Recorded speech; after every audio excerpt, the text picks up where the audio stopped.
तो हेलो बच्चों, आज हम पढ़ने वाले हैं कि संवेग क्या होता है, जिसे कहा जाता है मोमेंटम। ठीक है।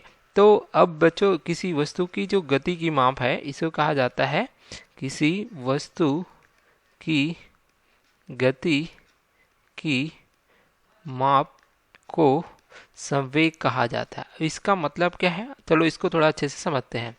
संवेग कहते हैं या मोमेंटम कहा जाता है। मान लो बच्चों, आपके पास एक ट्रक है और एक कार है।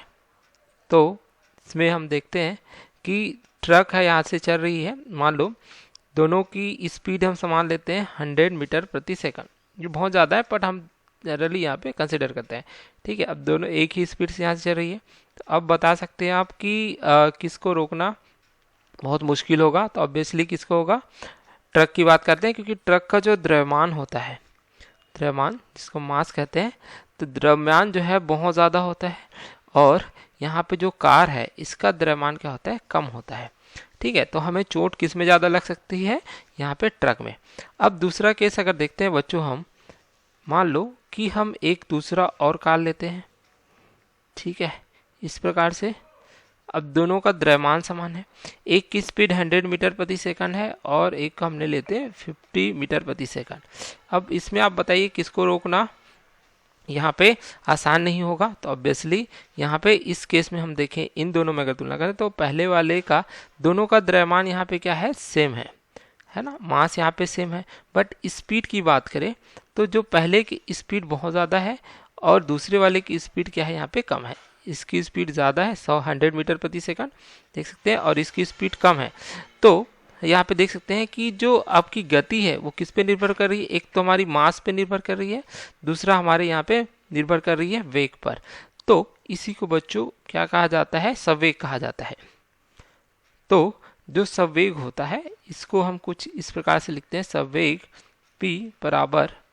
P बराबर द्रव्यमान गुणित वेग। अर्थात किसी वस्तु की गति की माप को बच्चों हम अकेले द्रव्यमान या वेग से संबंधित नहीं कर सकते, हम यहाँ पे दोनों की बात करेंगे, है ना। अर्थात द्रव्यमान पर भी निर्भर करेगा और वेग पर भी निर्भर करेगा।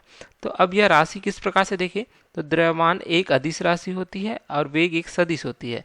तो जब अदिश और सदिश राशि का हम योग करते हैं तो यहाँ पे भी बनती है एक सदिश राशि, है ना। तो ये आपकी होती है, द्रव्यमान हमेशा अदिश राशि होती है और वेग सदिश राशि। तो अब ये सदिश राशि है हमारा संवेग, तो इसकी कोई दिशा होगी तो देख सकते हैं कि इसकी दिशा में होगी, हमेशा जो है वेग की दिशा में आपको प्राप्त होगी। तो इस प्रकार से अगर हम देखें तो सूत्र की में हम इस प्रकार से लिख सकते हैं।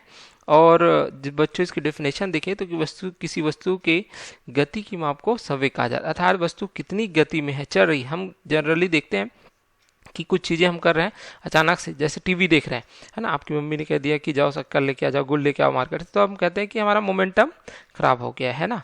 तो कुछ भी चीज़ें हम करते हैं तो वो चलता रहता है, तो हम उसको मोमेंटम कहते हैं, जिसके लिए क्या होना चाहिए, वस्तु में गति होनी चाहिए। अब अगर इसकी विमी सूत्र की बात करें तो विमी सूत्र देखिए, द्रव्यमान का जो विमी सूत्र क्या होता है, किलोग्राम, है ना, मात्रा कह सकते हैं।